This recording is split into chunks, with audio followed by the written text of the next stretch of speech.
Bismillahirrahmanirrahim. Assalamualaikum warahmatullahi wabarakatuh. Waalaikumsalam Alhamdulillah. warahmatullahi wabarakatuh. Alhamdulillahirabbil alamin wassalatu wassalamu ala asrofil anbiya'i wal mursalin wa ala alihi washabbihi ajmain amma ba'd.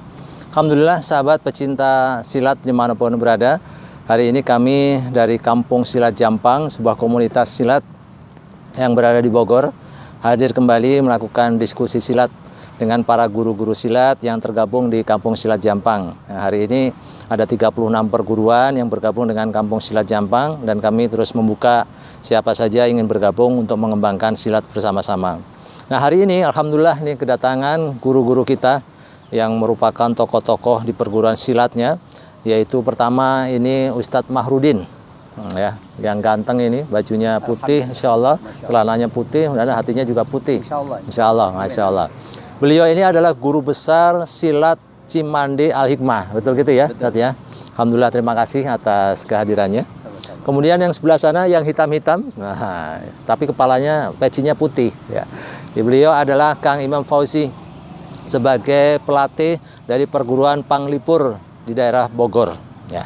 Alhamdulillah, beliau hitam, tapi memang menuju ke arah putih. Kan sininya sudah putih, jadi memang hatinya sudah putih, insya Allah begitu. Nah, hari ini kita kenapa harus membicarakan hati dari tadi, ya Ustadz dan Kang Imam ini? Karena memang hari ini kita membicarakan terkait dengan spiritual di dalam silat. Nah, kalau kita bicara fisik, kemarin kita sudah bahas banyak, ya. Kemarin kita bahas teknik menendang, teknik memukul, ya. Kemudian bagaimana mencapai untuk menjadi atlet, menjadi pesilat yang tangguh dan seterusnya. Kemarin kita sudah bahas. Nah, hari ini kita ingin lebih mendalam yang kita bahas. Jadi kalau ibaratnya tempat, ini kalau sambil ngopi nanti ya. Jadi kalau kemarin kita membahas wadahnya harus kuat, fisiknya harus kuat. Memang sih mukmin yang kuat itu kan lebih baik dan dicintai Allah. Al-mu'min qawi khairun wa ahabbu ilallah minal mu'minun dhaif. Mukmin yang kuat itu lebih baik dan lebih dicintai Allah dibandingkan dengan mukmin yang lemah. Nah, silat ini bagian dari penempaan itu tadi. Nah, penempaan fisik sudah oke, semuanya masing-masing silat sudah melakukan. Nah, hari ini kita membahas isi. Nah, isi di sini adalah aspek-aspek spiritual, aspek-aspek ilmu di dalam silat ini yang memang dulu banget gitu ya, dulu banget. Ceritanya kan kalau kita belajar silat itu ngaji dulu. Betul ya? Ngaji dulu di musola atau di langgar kalau di Jawa, atau kalau di Sunda naon namanya ya? Sama musola ya. Musola kira ada bahasa khusus gitu kalau. Jadi ngaji dulu baru kemudian belajar silat. Jadi selalu identik antara ngaji dengan silat ini. Fisik dan juga spiritual. Ya, kalau bahasa sononya kan kita ini harus secara fisiknya harus kuat, ya. Kemudian mainnya harus kuat, kemudian soulnya, jiwanya ini harus kuat. Jadi harus seimbang. Tidak bisa pesilat itu hanya kuat fisiknya. Karena kalau kuat fisiknya aja sering terjadi mengandalkan kekuatan-kekuatan fisik, mohon maaf kadang-kadang dimanfaatkan untuk hal-hal yang kurang baik. Nah, aspek-aspek spiritual ini kita akan angkat nanti di masing-masing perguruannya, bagaimana agar mencetak pesilat-pesilat yang tidak hanya tangguh secara fisik tapi juga solehah tentunya, ya. Kemudian bagaimana dia bisa menggunakan ilmunya itu untuk kemanfaatan. Kalau spiritualnya kosong kan dia berpikir tidak menggunakan ini untuk kemanfaatan. Baik kemanfaatan untuk orang lain maupun yang lain-lain. Nah, baik. Sekarang giliran pertama, ini yang paling senior karena memang kelihatan sudah beruban. Bukan hanya bajunya saja, cuma sudah termasuk beruban guru kita ini, yaitu Ustadz Mahrudin. Kami persilakan untuk memperkenalkan perguruannya dulu, kemudian kita ngobrol-ngobrol. Kira-kira aspek spiritual apa yang dipersiapkan di dalam perguruannya, misalnya seperti itu. Silakan, Ustadz. Oke, terima kasih atas kunjungannya, Ustadz Aman. Sambil ngopi, di sini ada kopinya agak menarik. Silakan, Kang Iman. Beliau biar ngomong, kita ngopi. Ya. Oke, assalamualaikum warahmatullahi wabarakatuh. Waalaikumsalam warahmatullahi wabarakatuh. Buat para senior anak yang di sini, terutama Ustadz Herman, saya, Dianto, dan Kang Imam ya, Hampura. Memperkenalkan anak dari perguruan pencaksilat Cimande Al-Hikmah. Kenapa saya bilang pakai nama Al-Hikmah? Karena Saya dari keluarga besar Al-Hikmah. Al-Hikmah ya. Dan salah satu cucunya Kiai Abasaki itu anak. Abasaki. Abasaki. Alhamdulillah, alhamdulillah, masya Allah. Al-Hikmah itu salah satunya cucunya anak dari istri yang kedua. Masya Allah. Ya. Jadi sanadnya jelas ya. Jadi cucu dari istri kedua Abasaki. Oh, ya. Baik. Air. Itu ada di Sukajami. Sisoka, Banten. Oke. Jadi saya Suaranya boleh agak keras. Oke. Jadi saya itu dari dulu memang nggak pernah tampil di Al-Hikmah. Karena dari kecil saya dioper di Tebu Ireng. Jadi saya pesantren di sana. Setelah pesantrennya saya belajar silat. Setelah selesai semuanya berguru, baru saya ngangkat namanya Cimande Al-Hikmah. Ya, Kenapa saya jual Cimande? Karena Cimande ada brand silat, jadi ada seni dan budaya. Kalau Al-Hikmah biasa kan ilmu tenaga dalam. Ilmu dalamnya ya. Jadi memang nggak ada gerakan silatnya kalau Cimande. Cimande, Al-Hikmah, maaf, Al-Hikmah. Dulu itu memang engkong saya mengatakan Abasaki dulu Al-Hikmah itu memang tidak ada gerakan. Jadi banyak perguruan yang ikut di Al-Hikmah. Karena memang itu kita main kebatinan ya, kontak bahasanya. Oh iya, ilmu kontak ya. Jadi yang pencetus bela dirinya silatnya itu dari anak. Oh baik, alhamdulillah. Jadi jangan sampai diambil orang lain, jadi silatnya dari saya sendiri. Jadi Cimande Al-Hikmah saya bawa. Alhamdulillah sampai sekarang murid anak udah sampai 280. Masya Allah. Alhamdulillah. Itu sejago database. Gitu. Jadi apa namanya yang tadi kita balik lagi masalah silat itu nggak jauh sama dengan kita ngaji, Pak. Ya, jadi kita tidak bisa mengandalkan keilmuannya. Terus kita bisa mengandalkan hatinya juga dan harus tawadu. Saya pernah teriak-teriak kepada murid-murid saya, iwan-iwan saya bilang, ente galul adab sama guru, kalau ente tidak apa nggak bisa menghormati seorang guru. Jadi itu yang saya ingin terus ke mereka. Begitu. Jadi harus ada penguatan di adabnya biar tidak jadi seolah adab tadi ya kepada gurunya, mempunyai adab yang buruk kepada guru dan juga pada leluhur-leluhur gitu ya, dan kepada sesama murid. Nah, proses pembentukan ini tadi kira-kira gimana saat agar murid-murid tadi mempunyai tingkat spiritual yang bagus tadi. Apalagi ke Al-Hikmah ini kan bahasanya yang dipelajari adalah ilmu hikmah ya. Betul. Ilmu hikmah yang artinya kita mempelajari ini karena kedekatan kepada Allah sehingga baru mendapatkan itu. Betul. Bukan karena kita, mohon maaf nih, wah saya sakti, saya menjadi dikdaya, cantik orang mental, nggak bisa hidup dan segala macam gitu ya. Nah ini kan bisa menyebabkan orang menjadi kiber. Sombong ya, padahal itu karena ilmu dari Allah.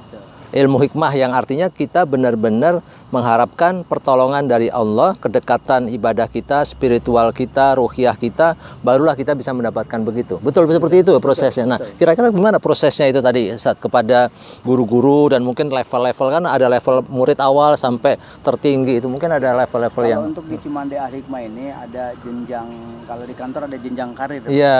Ada jenjang tingkatan.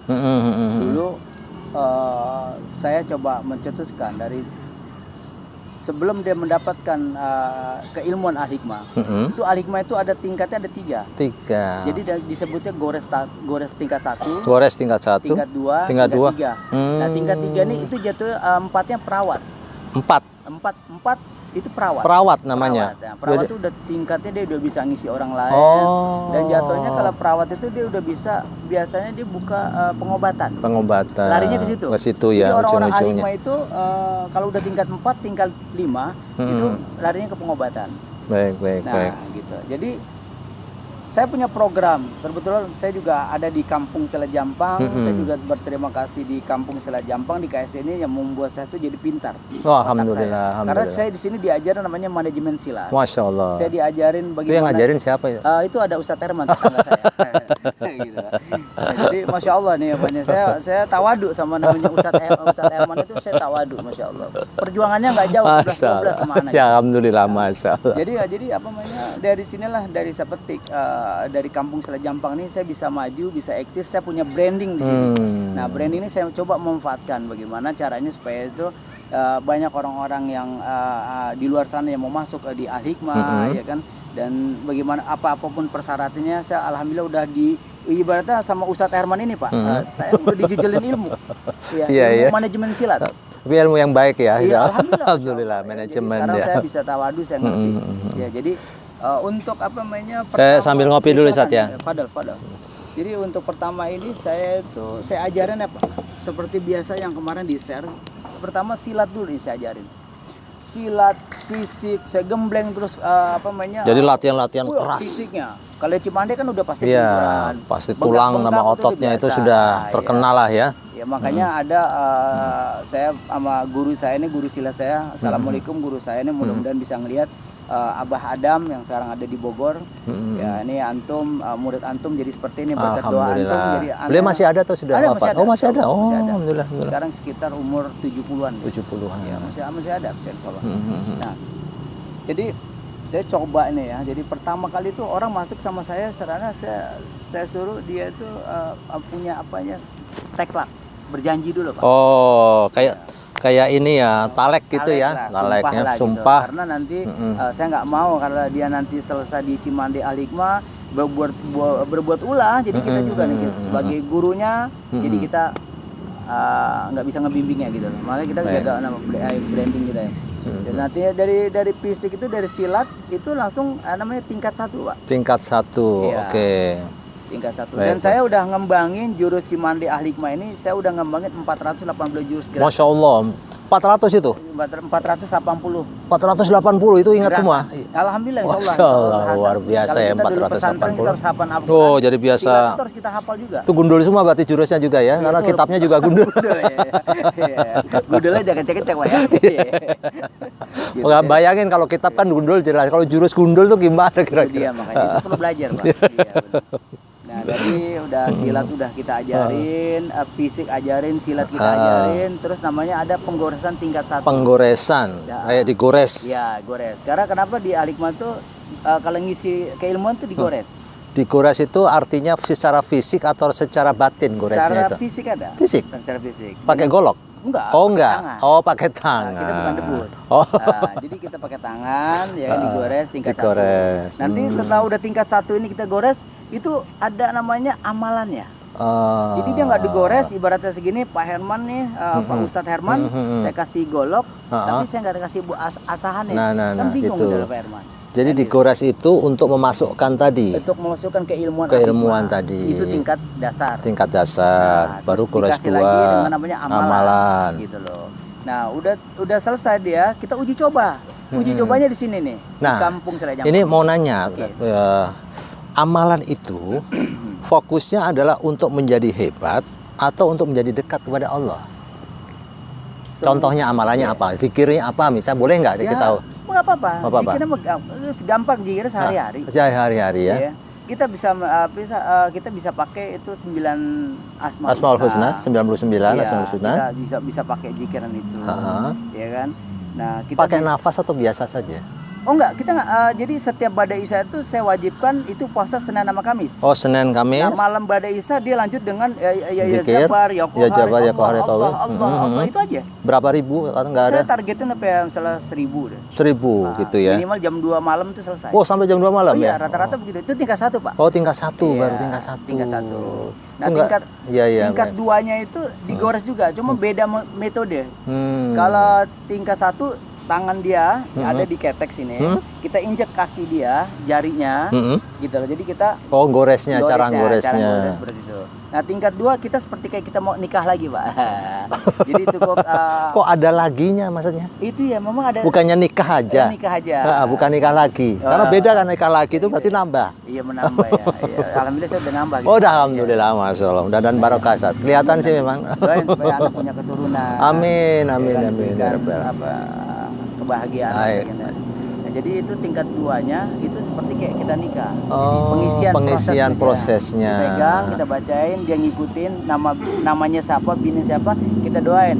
Dan setiap pengisian Al-Hikmah nggak jauh kita selalu baca selawat. Alhamdulillah. Jadi lengkap ya, zikir pada Allah dan sholawat pada Rasulullah itu harus seimbang itu tadi ya. Jadi baru tingkat 3-nya itu baru tingkat 3-nya namanya Paku Banten. Paku Banten. Oh, jadi Paku Banten yang sekarang itu adalah sebuah tanda ilmu ya sebenarnya. Itu keilmuan. Oh, saya kira hanya sebuah ormas namanya Paku Banten. Tapi memang itu sebuah keilmuan. keilmuan. Apa keilmuan apa berupa apa Paku Banten tuh? Kesaktian kayak Braja Musti begitu ya, bukan? Betul. Ya ini sebenarnya kita ini kan dari keluarga Banten. Anak kebetulan dapat nasabnya dari Al-Bantani. Al-Bantani ini tuh dari ibu. Oh, dari nenek. Pantes kan gelarnya itu Satmahrudin Al-Bantani ya? Ya. Jadi nenek aneh itu kalau nasabnya dilihat dari Al-Bantani.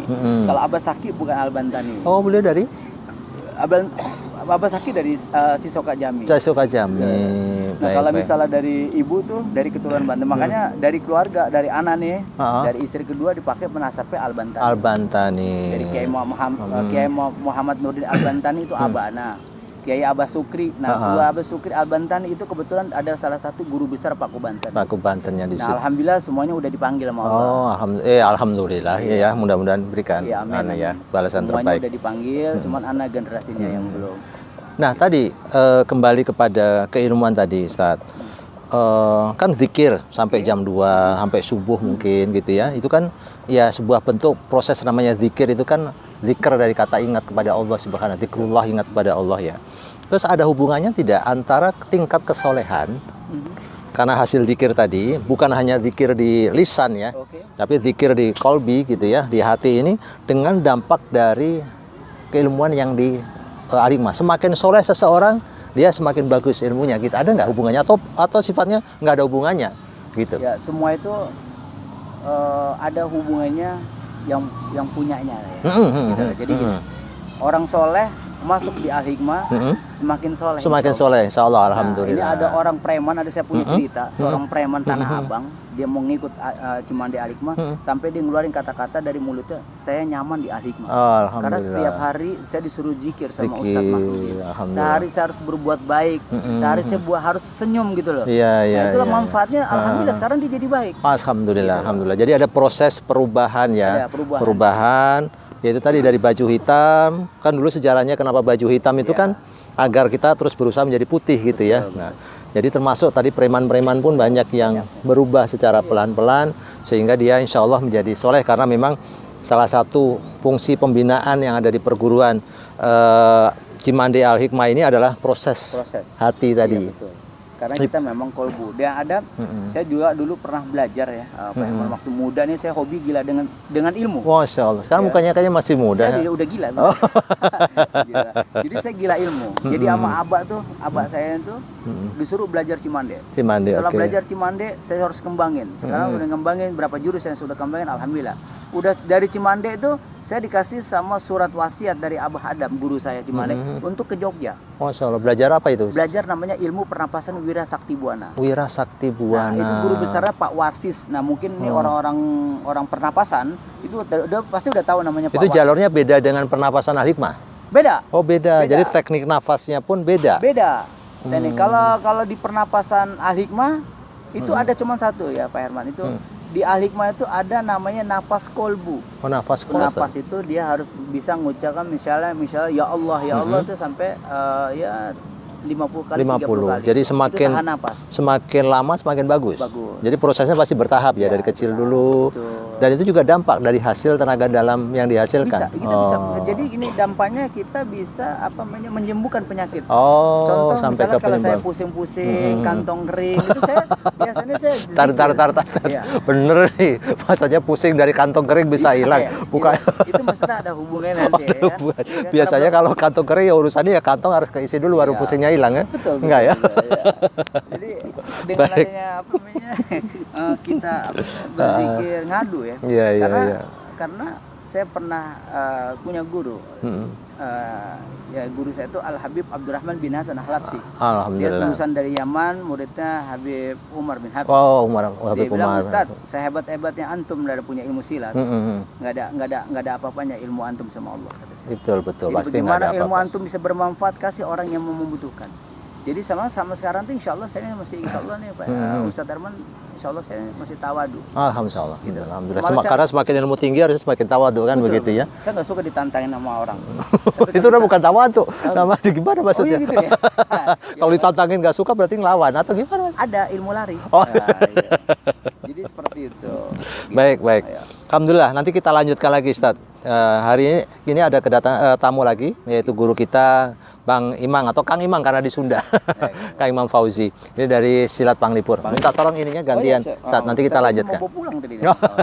Ampura nih guru. Nah, ini Silat Panglipur. Panglipur adalah juga silat Sunda. Ya, nah ini bisa dijelaskan sejarah singkatnya. Ini sambil kita ngopi, gantian sekarang Kang Imam yang ngomong terkait dengan sejarah perguruannya, kemudian proses spiritualisasi di perguruan Panglipur. Silakan, Kang Imam. Assalamualaikum warahmatullahi wabarakatuh. Waalaikumsalam warahmatullahi wabarakatuh. Perkenalkan Ini mohon maaf ininya ini biar, nah biar kelihatan lebih jelas.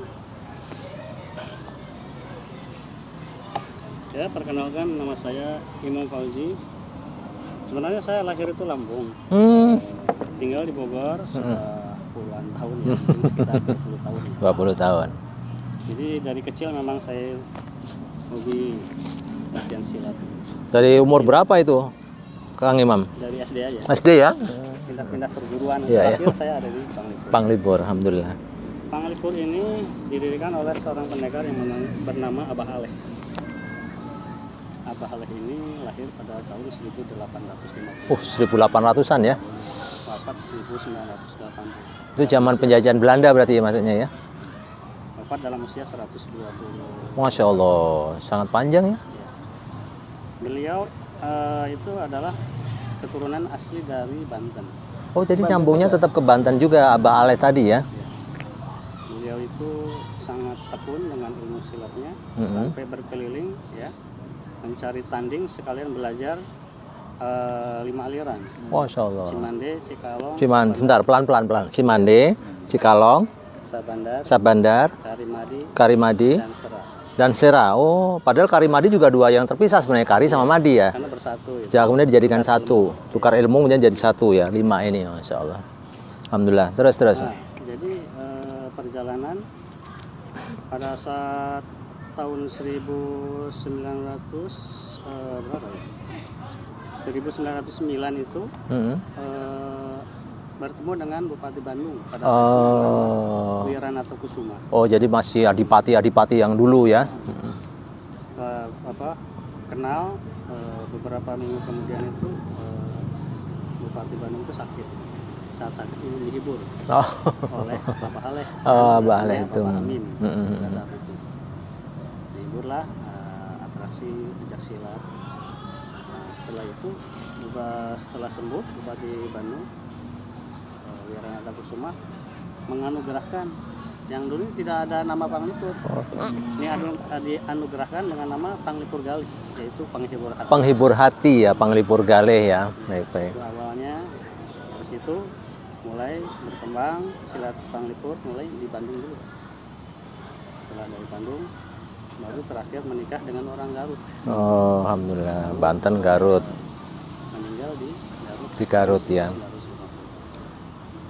Ya, jadi sejarahnya itu berarti dari 5 perguruan tadi, kemudian diolah lah ya sama Abah Aleh tadi, kemudian menjadi awalnya seperti gerakan tari gitu ya, untuk menghibur karena Panglipur Galih tadi, sehingga kemudian sekarang menjadi sebuah perguruan namanya Panglipur gitu ya. Semenjak dari dulu itu Abah Aleh itu menerima murid itu biasanya banyak orang-orang pendekar-pendekar yang menjajal beliau. Seperti Aki Tarmedi dari Lembang, itu pendekar yang terkenal. Beliau nguji sampai 11 kali jatuh. Masya Allah. Nggak nanggung-nanggung, biasanya 3 kali aja sudah, jadi sampai 11 kali. Iya, penasarannya. Baru Aki Tarmedi itu masuk ke Panglipur. Ya, dengan bahasa Sundanya gitu. Ya, alhamdulillah ya. Jadi ada proses memang itu tadi ya. Biasanya orang-orang terdahulu itu kan gitu saling jajal, tapi kemudian dia tidak ada dendam setelah saling jajal itu, bukan dendam nanti saya balas diam-diam. Itulah hebatnya orang dulu ya. Kemudian justru malah menjadi murid, menjadi teman dan seterusnya gitu ya. Baik, alhamdulillah. Terus silakan terus.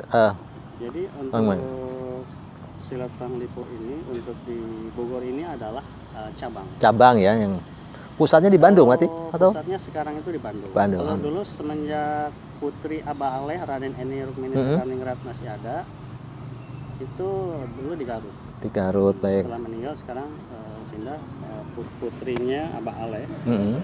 Itu Panglipur makin dikenal luas hingga ke mancanegara sampai 30 negara. 30 negara di sana punya cabang-cabang begitu. Iya. Masya Allah. Nah itu kalau di sini kan di Bogor ini saya dengan Kang Oban saya di wilayah selatan, yang di wilayah tengah. Ini kita memang di Bogor ini setiap cabang itu berbeda cara mengajarnya. Kalau jurusnya sama. Jurusnya sama, cuma tekniknya saja yang bebas ya orang semangatnya. Ada yang lebih senang di tradisi, ada yang lebih senang di prestasi. Ya. Kalau di cabang wilayah selatan ini pimpinan dari saya ini kita memang kita harus mengikuti, mengetahui, mengamalkan apa isi dari janji seorang. Oh, yang janji di awal tadi talek tadi ya. Kalau di silat Panglipur kan bunyinya satu, iman dan takwa kepada Tuhan yang Maha Oh, Esa. udah syarat awalnya sudah imtak ya. Itu luar biasa, iman dan takwa. Hormat kepada Orang tua, guru, silat dan semua manusia. Alhamdulillah. Ya, dan seterusnya sampai kelima itu berjiwa ksatria, sakti dan berilmu padi. Oh, Masya Allah, berilmu padi. Makanya ngomongnya agak pelan-pelan dari tadi Kang Imam, karena memang harus padi. Beda sama itu Pak tadi ya. Tadi ngomongnya. Karena anak kalau tani. Iya. Harus biasa, strong gitu. Silakan. Jadi kalau saya lihat ini kelemahan kebanyakan di dunia persilatan ini, saking cintanya dengan silat, kadang-kadang sering lupa dengan sholat. Nah, betul. Padahal tadi syaratnya kalau yang di Panglipur ini kan yang terkenal dengan artisnya itu tadi ya, para pecinta silat, yaitu Kang Cecep Kurbacev. Ya, senior saya itu. Iya, Cecep siapa namanya Pak ya? Kang Cecep Arif Rahman. Kang Cecep Arif Rahman. Ya, alhamdulillah menjadi artis sampai di tingkat dunia ya. Bersama Iko Uwais dan lain-lain. Nah, tadi menarik. Tadi kan karena memang janjinya adalah harus iman dan takwa. Jadi memang tadi proses sholat menjadi sebuah perhatian yang serius ya di Panglipur. Bisa dijelaskan itu kira-kira? Jadi kita dari mulai hal-hal kecil gitu maksudnya. Kita sebelum setelah latihan ya. Setelah latihan dengan azan kita harus berhenti. Oh, jadi disiplin. Kecil-kecil. Alhamdulillah itu bagus sekali. Kita udah giring, suka tidak suka, itu peraturan dari kita. Kalau suka cinta silat harus ingat sholat. Jadi sholat ini harus sesuatu yang tidak bisa dipisahkan. Kebalik ya, sholat sama silat gitu ya. Ditambahin kadang-kadang yang bilang sholawat gitu ya. Kalau itu kan maksudnya di ngaji. Ngajinya. Kita yang di tempat latihan itu kan pasti sholat ya. Kalau ngaji mungkin betul. Kita Iya. Nah itu penting sekali. Ini adalah paling sulit biasanya. Banyak anak-anak muda itu sering mengabaikan sholat. Benar. Apalagi ngaji. Gitu benar. Ngaji itu hawanya. Wah, hawanya panas ya. Ini akan main game. Iya. Anak sekarang ya main game. Makanya kan As-Salatu Imaduddin tadi penting banget bagaimana sholat itu tiang agama kan. Dan silat tanpa adanya sholat ya sangat kering lah, istilahnya tidak ada jiwa-jiwa basah ruhiyahnya di sini. Pohon nggak disiram-siram. Nah gitu begitu. Kan ibaratnya kata ulama ini kan hati itu dengan zikir, ingat pada Allah itu seperti ikan dengan air. Kalau ikan keluar dari air pasti mati, jadi pepes dan lain-lain kan. Sama dengan hati kita ini, kalau hanya fisik saja tanpa spiritual yang paling utama kan tadi sholat, maka tentu kita akan mati. Nah tentu sangat bagus sekali tadi. Saya kira di tempatnya Samarudi juga begitu ya. Nah di Panglipur alhamdulillah ini bisa dijalankan, diarahkan sholat dan seterusnya. Nah ini apalagi kira-kira menarik, apakah semua kebijakan seperti itu atau hanya pelatih tertentu itu? Sebenarnya kalau ini kan umum ya. Mungkin kalau di tempat lain ya pelatihnya ada yang kurang fokus, ada yang fokus, ada yang cuek, ya memang itu udah umum seperti itu ya. Ya, maksudnya gini, kalau itu menjadi kebijakan bersama, maka itu kan ada standarisasi nilai. Ya, bahwa sama nih kalau pelatih harus begini semua misalnya gitu. Jadi gini Ustadz, jadi dengan kita melihat setelah azan yang di telinga itu, ini siapa yang lebih duluan murid itu. Nah, maka akan terlihat dari situ yang pantas akan diberikan jurus tingkatan atau seperti semacam jurus rahasia. Jadi siapa yang merespon kebaikan tadi dulu, adzan maka dia mengingatkan untuk sholat, maka ini tanda-tandanya nih dia salah satunya. insya Allah gitu ya. Gurunya menilai yang mana yang rajin, dikasih tambah ilmu tuh. Betul, Kita betul. sembarangan memberikan ya jurus sampai selesai itu. Iya, iya, iya. Pemula, Mm-mm. terus dari apa namanya pratama, Mm-mm. yang madya, Mm-mm. terus utama, pindah sepuh. Sampai berapa tadi tingkatannya? Pemula, Pemula, pramula, pemula, pratama, pratama, madya, madya, utama, utama, pindah sepuh. finish sepuh. Jadi ada 6. Sabu hitam. Gimana setelah finish? Pindah sepuh itu sabu hitam. Oh, sabuk hitam. Kalau tadi di Cimandi Albantani ada 4 ya. Yang terakhir tadi perawat ya. Perawat. Ya. Baik, baik. Nah, lanjut silakan. Menarik ini tadi proses itu tadi ya. Pertama yang difokuskan adalah sholat itu. Ada pengecekan nggak kira-kira dari hasil spiritual sholatnya itu hanya sekedar sholat atau yang tadi disebutkan mendirikan sholat itu tadi kan beda antara menjalankan sholat sama mendirikan sholat misalnya. Kalau mendirikan sholat kan ada efek spiritual yang tadi termasuk di dalam sini. Inna sholata tanha anil fahsya'i wal munkar tadi kan. Sholat itu kalau memang khusyuk bisa mencegah kita dari perbuatan keji dan mungkar. Sama seperti kita mandi aja, kalau mandinya bersih pakai sabun segala macam kan jadi bersih wangi. Sama dengan kita sholat kan. Makanya sholatnya tadi kan pertama sudah disampaikan bahwa orang yang merespon sholatnya dengan cepat maka dia kemungkinan akan dapat menjadi ilmu yang lebih tinggi. Ada ukuran lagi nggak pencapaian sholat seperti apa yang diukur oleh silat Panglipur gitu? Jadi gini, kalau untuk anak silat ini kita sebagai pelatih ya, harus memberikan ya, mengingatkan ya, contoh-contoh ya, misalkan dari hadis ya, salah satu hadis Nabi ya, kita ingatkan, kita sampaikan supaya mereka sadar dengan sendirinya, tidak perlu disuruh-suruh lagi. Alhamdulillah. Seperti salah satu tulisan kitab Al-Ahdul ladzi bainana wa bainahumus shalah faman tarakaha faqad. Terus awaluma yusabu bihil abdu yaumil qiyamah min amalihi salatuhu. Iya. Baik, Jadi baik. apa namanya? Yang pertama-tama yang akan dihisab pada hari kiamat, kita sambil mengingatkan itu tadi. Terus dan lain-lain hadis yang lain lah. Baik, insyaallah ya. Jadi memang proses pengingatan itu terus dilakukan ya, dilakukan. Kita nasihati, jangan hanya sekedar latihan bagus, tapi tidak memberikan nasihat. Saya rasa kurang.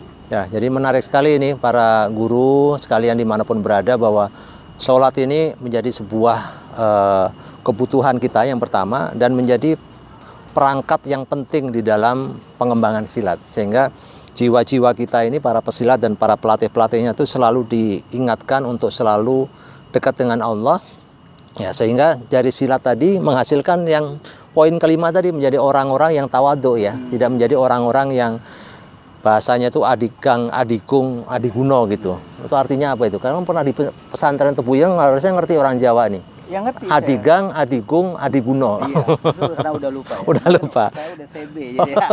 Karena orang Banten. Orang Banten. Yang artinya adigang, adigung, adiguno itu karena dia merasa hebat ya, kemudian dia bisa bersikap semena-mena menggunakan kekuasaannya tadi. Kan ada cerita gitu ya, Kang Imam, ada seorang pelatih, baru aja saya baca tadi, cukup sangat sedih. Di daerah sebutkan Jakarta gitu ya, ada seorang pelatih yang mohon maaf ini menodai 2 muridnya. Oh, stop. Ya, dengan iming-iming dia mendapatkan ilmu kesaktian. Ya, dia akhirnya dilakukan seperti itu tadi. Nah, ini kan menunjukkan bahwa sepinya atau keringnya spiritual dari guru tersebut atau perguruan tersebut. Dan ini tidak akan terjadi seperti di Al-Hikmah maupun di Panglipur tadi, karena memang kuat sekali dari sisi pembinaan mentalnya, spiritualnya, sehingga tidak mungkin terjadi hal-hal yang seperti itu tadi kan gitu ya. Nah, kira-kira nih Kang Imam, kalau misalnya ada murid yang tanda petik ini namanya orang ya, ada yang bandel gitu, sholat kabur ngumpet misalnya, atau sholat tapi ya hanya sekedar menjalankan kewajiban tapi masih bandel, kira-kira di pembinaan berikutnya apa untuk spiritualnya ini? Sebenarnya kalau selama ini murid saya yang dewasa SMA dewasa yang sudah kerja itu ketemu saya tuh memang tidak ada yang berani lah dengan kita sering nasihatin, mereka itu malu sendiri gitu. Kita asal sering gitu. Jadi udah tahu karakter gurunya begini. Dia kalau nggak suka dia udah ngerti sendiri. Oh, jadi mendingan minggir gitu ya? Ya kalau dia kira-kira nggak seret, dia akhirnya nggak latihan. Oh. Ya saya sih nggak ada masalah gitu ya. Kalau memang nggak bisa dibilang. Benar. Nggak usah silat gitu. Benar. Jadi saya juga ada ketegasan. Ada ketegasannya ya. Jadi memberikan nasihat-nasihat kan terus dilakukan. Kalau akhirnya dia tidak bisa mengikuti, akhirnya dia minggir sendiri. Tapi kita tidak sampai memutuskan, "Duh, kamu nggak usah latihan aja." Ya, begitu. Kita kasih kesempatan terus ya untuk orang itu bisa berubah. Jadi kita rangkul. Kamu kenapa begini? Kamu nggak bisa kamu begini. Juga dipukul. Dideketin. Ya. Kita lihat dulu orang tuanya seperti kita tanya. Baik. Bagaimana? Ibunya kerja apa gitu? Atau misalkan yatim atau gimana? Kan kita itu harus ada pendekatan. Melihat. Jangan hanya cuma sibuk mengajar, tapi harus tahu karakter anak, terus keadaan anak seperti apa. Gitu. Iya. Jadi kompleks ya. Jadi tugas guru itu tidak hanya ngurusin murid ketika berada hadir saja. Kita harus lihat aspek keluarganya tadi ya, lingkungannya juga ya. Dan ini tentu jarang-jarang Ustadz ya. Jarang-jarang. Yang maksudnya anak yang super gitu di saya memang jarang. Jarang. Jadi kalau Oh. saya mengawasi cuma satu orang bisa. Iya. Betul. Ya, ini kan yang khusus saja ya. Ini ada apa ini? Kok susah banget? Biasanya kan memang kalau orang itu bandelnya kebangetan itu kan harus dicek belakang-belakangnya ya, orang tuanya, lingkungannya gitu ya. Ada apa dengan mereka semuanya ya, apalagi dengan zaman yang seperti ini. Ini di silat Pamipur juga ini ada di dalam buku besar ini. Ada falsafah silat. Menarik itu falsafah silat. Seperti ini, silat gambaran kekuatan, agama gambaran kehalusan. Silat gambaran kekuatan, agama gambaran kehalusan. Ya. Oh. Kehalusan tanpa kekuatan, Kelemahan. Ya, jadi filosofi yang sangat bagus sekali ya. Jadi silat lambang kekuatan, agama adalah kelembutan. Kelembutan tanpa kekuatan maka menjadi lemah. Menjadi apa tadi? Kelemahan. Kehalusan. Tanpa kekuatan. Kelemahan. Memang agak unik juga ya. Iya, karena ini bahasanya bahasa filosofi, filsafat ya. Tapi ini menarik karena memang ini harus terus disampaikan agar orang itu langsung nyambung. Kenapa saya harus sholat? Orang silat ya silat aja kan begitu. Bentar. Kekuatan tanpa kehalusan nurjana. Nurjana.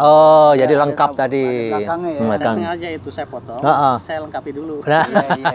Jadinya nurjana tadi karena memang kita lihat banyak ya kejahatan itu kan terjadi karena memang lemah iman dan takwa tadi ya. Orang meninggalkan sholat dan ibadah-ibadah yang lain. Ustadz Herman ya. Kita kalau studi banding nih ya, antara kemarin saya pernah terjadi studi banding di sekolah SMA 70. 70 ya. Itu yang Jakarta? Jakarta. Saya udah masuk proposal saya. Alhamdulillah. Nah, kebetulan ada studi banding yang mengatakan sampai kepala sekolah mengatakan, Ustadz, kalau silat seperti apa? Kalau taekwondo, karate kan udah ada. Nah, ini antara bedanya buat para pemirsa ya, bedanya antara silat sama taekwondo, karate.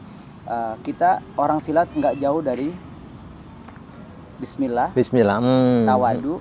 Nah, kalau mau latih kita harus baca Bismillah. Betul. Biar apa yang dilakukan itu, apa yang dilaksanakan, apapun bentuknya, menjadikan suatu ibadah. Alhamdulillah, gitu. betul Jadi sekali. Kalau taekwondo datang hormat guru, dia suruh lari, suruh jogging. Makanya jalannya anak taekwondo, karate sama orang silat lebih tawadu orang silat. Iya. Karena memang ini sumbernya kan berbeda ya. Pembentukan kita silat tidak juga. mau menjelekkan mereka juga, karena memang budayanya berbeda. Kalau silat ini budayanya dari Indonesia yang rata-rata Muslim, maka keislamannya itu ajaran-ajarannya adalah terkait dengan keislaman tadi. Karena mereka dari Korea, ada yang dari Jepang, tentu gaya budayanya mengikuti mereka, hormatnya seperti mereka dan lain-lain seperti itu. Tidak salah dong kalau kita sebagai orang Indonesia yang bisa mencintai dan melestarikan kebudayaan kita. Betul. Jadi kita lebih bangga belajar silat. Kalau itu betul. Ya. Gitu. Nah itu memang menjadi kelebihan. Karena budayanya pas budaya kita Nusantara plus dengan budaya kita sebagai Muslim, ini adalah silat yang kalau memang sudah diakui di UNESCO. Masa sudah diakui UNESCO kita sendiri tidak mempelajarinya? Bukan hanya mempelajarinya, mengembangkan ya, sehingga semakin berkembang itu tadi. Kalau terakhir, kalau spiritual di kami ini kita harus boleh agak keras kita harus membiasakan itu.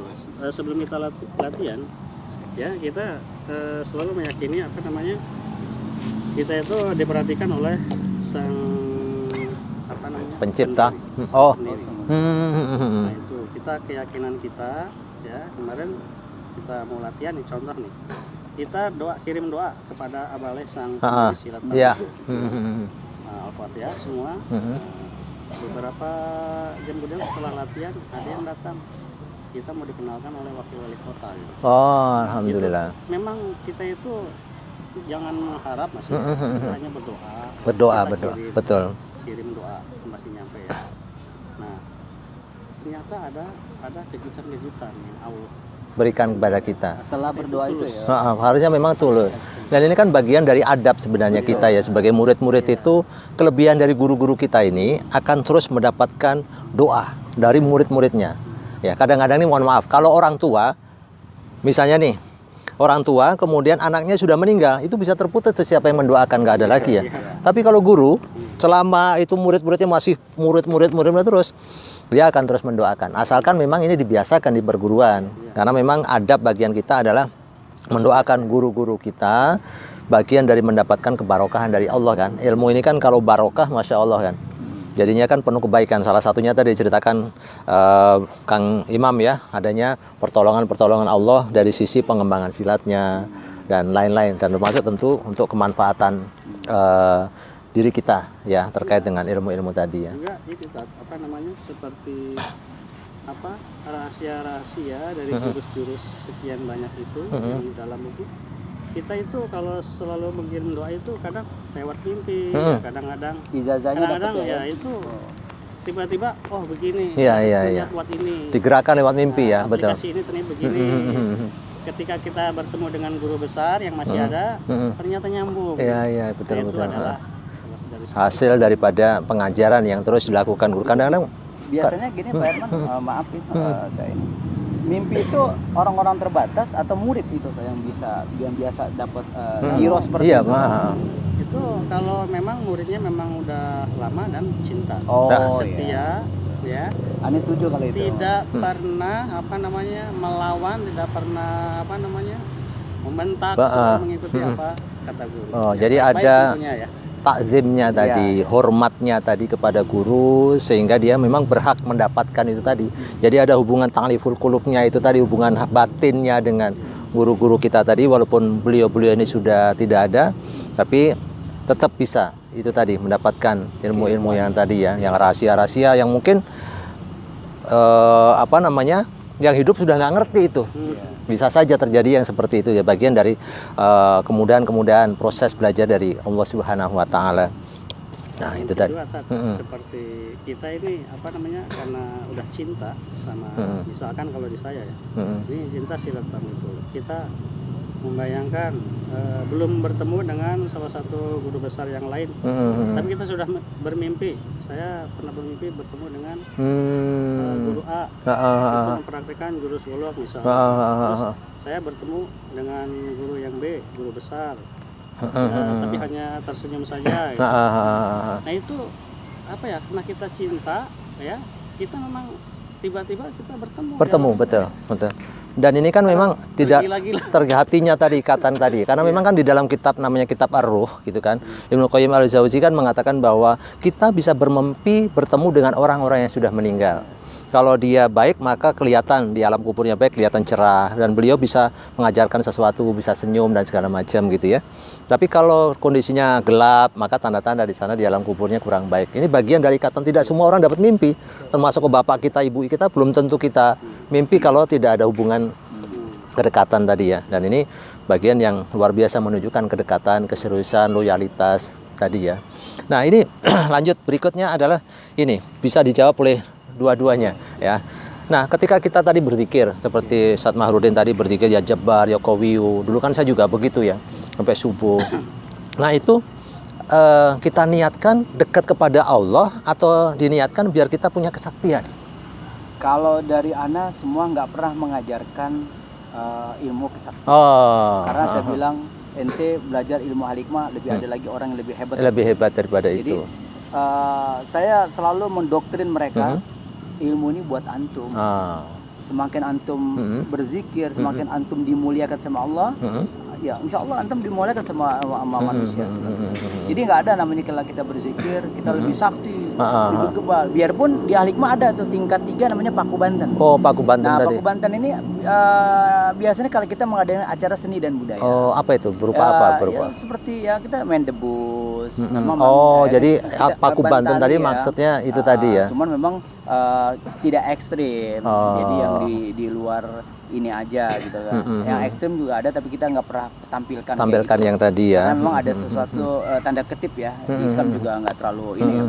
Jadi itu saya mengingatkan. Baik. Banyak berzikir itu buat antum Ya. bukan buat anak gitu. Jadi zikirnya itu karena pada Karena Allah, Allah. dekat kepada Allah, baru kemudian Allah memberikan. Betul. Ya, bukan kita yang menjadi orang yang sakti itu tadi. Jadi ini menjadi konsentrasi yang penting ketika kita memikirkan spiritual di dalam silat kita. Betul. Kalau dari ini sebagai penutup dari Panglipur, Kang Imam kira-kira apa untuk penutup dari sisi spiritual ini yang harus kita tekankan untuk para pesilat? Ya, jadi kalau saya pribadi berharap memang seluruh perguruan yang ada di manapun ya, Khususnya saya kampung silat Jampang ya. ya khususnya kampung silat Jampang ya, yang tergabung dalam kampung silat Jampang ini, kita juga sebagai seorang muslim juga kita harus lebih mendekatkan diri dan mengingatkan kepada murid-murid kita Baik. agar lebih mengenal Allah. Baik, alhamdulillah. Mengenal, jangan sampai kita tidak tahu Nabi Muhammad, jangan sampai SWT ternyata Nggak tahu apa itu SBT gitu. terbalik sama SWT sama SAW. Oh iya Nah, betul. jangan seperti itu. Apa Nabi itu aja nggak SBT kenal. gitu? Nabi itu kenapa harus ada acara ini untuk Nabi, kenapa harus ada sholawat? Padahal itu semakin banyak kita bersalawat kepada Nabi, akan semakin dekat. Betul. Ya, jadi harus diperkenalkan lebih dekat lagi Allah, terus ke apa namanya? Pada Rasul Nabi ya. Pada Rasulnya, ya. Jangan sampai lupa dari itu. Baik. Mengingatkan kepada kebaikan-kebaikan. Baik, alhamdulillah ini sangat luar biasa pesan terakhir dari Panglipur tadi. Kalau dari Cimande, Al-Hikmah kira-kira pesannya?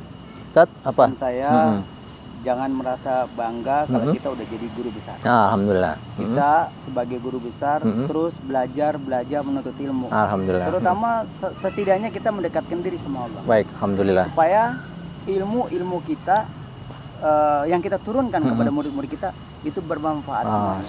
Insyaallah. Gitu. Jadi Ya. kita bisa pertanggungjawabkan itu. Karena amal ibadah cuma itu doang. Iya.